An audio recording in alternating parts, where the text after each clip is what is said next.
Election ఏదైనా selection KCR అంటున్నారు. షేక్పేట అంతా షేక్ అయిపోయింది. అందరూ సారు కారు కేసీఆర్, రావాలి కేసీఆర్, కావాలి కేసీఆర్, గెలవాలి కేసీఆర్ అంటూ హైదరాబాద్ ఫ్యూచర్ సిటీ అని మాకు ఫ్యూచర్ లేకుండా ఎత్తుండు. ఈ ఫ్యూచర్ లేని ముఖ్యమంత్రి కేసీఆర్ కావాలంటే కారు కేస్తారు, బుల్డోజర్ కావాలంటే ఇంకోటి కేస్తారు. అధికారంలో కాంగ్రెస్ పార్టీ ఉండి ప్రతిపక్ష పార్టీలో బీఆర్ఎస్ లో చేరికలు జరుగుతున్నాయి. చూస్తూ ఉంటే వార్ వన్ సైడ్, ఇంకా ఆల్టర్నేట్ నో ఆల్టర్నేట్. ఎలక్షన్ ఏదైనా సెలక్షన్ కేసీఆర్ అంటున్నారు. షేక్పేట అంతా షేక్ అయిపోయింది. మీరు చూసిరు కదా, 1.5 గంటలు కండువాలేసిండు కేటీఆర్.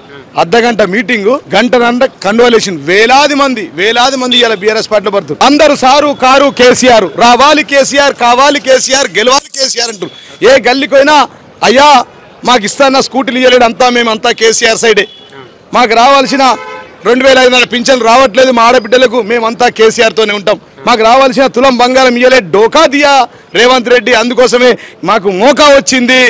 ఆయన పంతము ఇక్కడ మేము కేసీఆర్ గారిని మళ్ళీ వాపస్ తీసుకొచ్చుకుంటాం.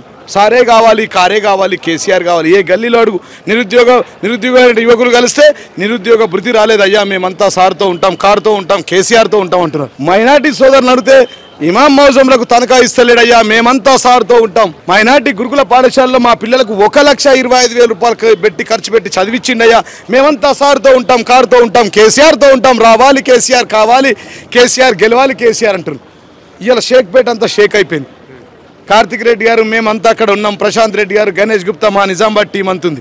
పెద్ద ఎత్తున షేక్పేట నుంచి ఇలా వేలాది మంది జాయిన్ అయినారు. ఇలా క్రాంతి టీవీ సహదేవ్ సాక్ష్యంగా మీరే 2 గంటలు వెయిట్ చేసిరు. చూసిన మాట వాస్తవం కాదు. ఇలా ఫెయిల్ అయిపోయింది రేవంత్ రెడ్డి గారు, అయిపోయింది ఆయన పని. ప్రభుత్వం ఏర్పడి దాదాపు 22 నెలలు అవుతుంది. 6 గ్యారెంటీల విషయంలో మళ్ళీ విఫలమా సఫలమా? 6 గ్యారెంటీలు ఒక్కొక్కటి చేస్తున్నామని చెప్తున్నారు కదా. వాళ్ళు సఫలమైతే మా దగ్గరికి ఎందుకు వస్తారు పబ్లిక్? వాళ్ళు సఫలమైతే మా దగ్గర ఎందుకు జాయిన్ అవుతారు? వాళ్ళు సఫలమైతే గులాబీ జెండా ఎట్లా రెపరెపలాడుతుంది? 100కు 100% అన్ని వర్గాల వారు మాతోనే ఉన్నారు. సారే బెస్ట్ అన్నారు, చెంపలేసుకుంటున్నారు, తప్పైపోయింది అంటున్నారు. అయ్యో పొరపాటు నేర్తిమి మేము ఏదో మార్పు చేస్తారంటే మా ఇండ్లనే హైడ్రా ద్వారా కూలగొడతా ఉన్నాడు, మా ఇండ్లలో కరెంట్ వీకేస్తూ ఉన్నాడు, మా భూములు గుంజుకుంటూ ఉన్నాడు. హైదరాబాద్ ఫ్యూచర్ సిటీ అని మాకు ఫ్యూచర్ లేకుండా ఎత్తుండు. ఈ ఫ్యూచర్ లేని ముఖ్యమంత్రి హైదరాబాద్ ఫ్యూచర్ సిటీ పేరిట మాకు ఫ్యూచర్ లేకుండా ఎత్తుండు. అయ్యా మా శంషాబాద్ భూములన్నీ పడిపోయినాయి. 111 జీవో 50 లక్షలకు అయింది, 5 కోట్లది. ఇవాళ ఊర్లలో 50 లక్షలు 25 లక్షలైంది. ప్లాట్ల ధరలు 50,000ది, ఒక 10,000 కూడా 10,000కు పడిపోయిందంటే ఇవాళ తెలంగాణ కేసీఆర్ గారు లేకపోవడం వల్ల సర్కల జనుల సంపద కొల్లిపోయింది. మరో 20 రోజుల్లో బై ఎలక్షన్ రాబోతుంది. బీఆర్ఎస్ బాకీ కార్డులను తీసుకొని ప్రజల్లోకి వెళ్తుంది. కాంగ్రెస్ గవర్నమెంట్ ఏమో 6 గ్యారెంటీలు అమలు చేస్తున్నారు. వాళ్ళే అడుగుతా ఉన్నారు, ఇవాళ ప్రజలు అడుగుతా ఉన్నారు. ఇంటికి వచ్చిన కాంగ్రెస్ నాయకులకు వీడియోలు చూస్తున్నారు కదా, 200 మంది యూట్యూబర్స్ చూపిస్తూ ఉన్నారు కదా. బాకీ కార్డు ఇవాళ వృద్ధులకు 4,000 ఇస్తున్నాడు. 4,000 రూపాయలు ఇచ్చేదంటే 2,000 చొప్పున 20 నెలలు 40,000 బాకీ ఉన్నాడు కదా. అదేవిధంగా తులం బంగారం ఇస్తాను. 6 లక్షల మందికి ఇవాళ పెళ్లిళ్ళు అయినాయి కదా, 6 లక్షల తులాలు బాకీ అయినాయి కదా. 6 లక్షల తులాలు ఎవరు ఇస్తారు? కోటి మహిళలను 1,000,000 మంది చేస్తున్నాడు. యాడికేం చేస్తాడు డబ్బులు? ఇక్కడ జీతాలే దిక్కులేవు. ఆర్టీసీ ఎంప్లాయీస్ పింఛన్లు వాడుకున్నాడు, వాళ్ళ PFను వాడుకున్నాడు. ఇలా ఉద్యోగస్తులకు జీతాలు లేవు. కళ్యాణ లక్ష్మితో తులం బంగారం లేదు, నిరుద్యోగ భృతి లేదు, విద్యార్థులకు స్కూటీలు లేవు, రైతులకు బోనస్ లేదు, రైతు భరోసా లేదు, 24 గంటల కరెంటు లేదు. అన్నిట్లలో ఫెయిల్. అభ్యర్థుల గురించి ఏం చెప్తారు సార్? అక్కడ యువకుడు బీసీ నినాదం అని చెప్పి చాలా మంది ఇక్కడనేమో కన్నీళ్లు పెడితేనో సింపతితోనో ఓట్లు రావని చెప్పి.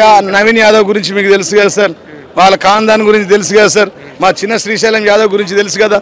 రాష్ట్రం అంతా తెలిసిందే. గతంలో ఆయన తడిపారు చేసిరు వైఎస్ఆర్ పీరియడ్లో. ఒక మనిషిని తడిపారు చేసిరంటే ఇక ఆయన కుటుంబం మా కుటుంబం సేవ చేసిందంటారు. ఎందుకు? ఇక ప్రజలందరికీ తెలుసు నవీన్ యాదవ్ గురించి. పిల్లగాడు ఈయన 15 ఏళ్ళు సేవ చేసిండు. 3 సార్లు జూబ్లీహిల్స్ ఎమ్మెల్యేగా కంటి మీద కునుకు లేకుండా పనిచేసిన వ్యక్తి గోపన్న. నాతోని 10 సంవత్సరాలు అసెంబ్లీలో ఉండే. ఉదయం పొద్దున 7 గంటలకు పోతే 11 గంటల వరకు గోపన్న నిండా మందే. రోజు సునీతమ్మ కార్యకర్తలకు నాయకులకు కాపాడుకునేది, బువ్వ పెట్టేది, ఛాయ్ ఇచ్చేది. ఎప్పుడు తెర వెనుక ఉండేది. ప్రతి ఒక ఎమ్మెల్యే వెనుక మా తెర వెనుక మా భార్యలు పనిచేస్తారు. ఇప్పుడు నేను 2 సార్లు గెలిచిన తెర వెనుక మా భార్య రోజు 500 మందికి భోజనాలు పెడుతుంది, మందిని కలుస్తుంది. ఆ పదిలో నేను ఫోన్ ఎత్తకపోతే వాళ్ళు ఎత్తి సమాధానం ఇస్తారు. కాబట్టి నేనేమంటుంటే ఒక ఉప్పెనగా వస్తూ ఉన్నది. ఇలా గులాబీ జెండా ఎగురుతుంది. ఇది అంతం కాదు, ఆరంభం మాత్రమే. బీఆర్ఎస్ యొక్క గులాబీ జెండా జైత్ర యాత్ర జూబ్లీ హిల్స్ నుంచి ప్రారంభం కాబోతుంది. మళ్ళీ సారే కావాలి కారే కావాలి కేసీఆరే కావాలంటున్నారు.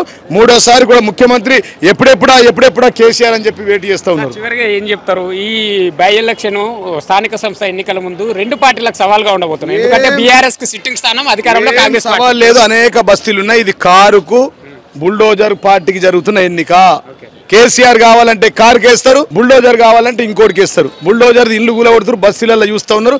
వారు వన్ సైడ్ ఉంది. ఏ బస్తీలకు పోయినా అన్నా మేమంతా సార్తో ఉంటాం, కారుతో ఉంటాం, కేసీఆర్తో ఉంటాం, రావాలి కేసీఆర్, కావాలి కేసీఆర్, గెలవాలి కేసీఆర్ అని చెప్పి తిరుగుతూ ఉన్నారు. ఎందుకంటే మా ఇళ్లను కూలగొడుతున్నాడు, మళ్ళా గెలిపిస్తామంటే ఉన్న ఇండ్లు కూడా కూలిపోతాయి పేదోళ్ళే. కాబట్టి ఇదొక్కటి ఇవ్వాలన్నా మేము ఒక్కొక్కళ్ళం ఇళ్లలో పనిచేస్తాం, పేదోళ్ళం, బడుగు బలైన వర్గాలు ఉన్నాం, బీసీలంతా ఉన్నాం. మేమంతా ఈ మూసిన పక్కన 40 ఏళ్ళ నుంచున్నాం, మాకు పట్టాలు ఉన్నాయి, అన్ని రకాల సర్టిఫికేట్స్ ఉన్నాయి, కానీ ఎవరు పట్టించుకుంటలేరు.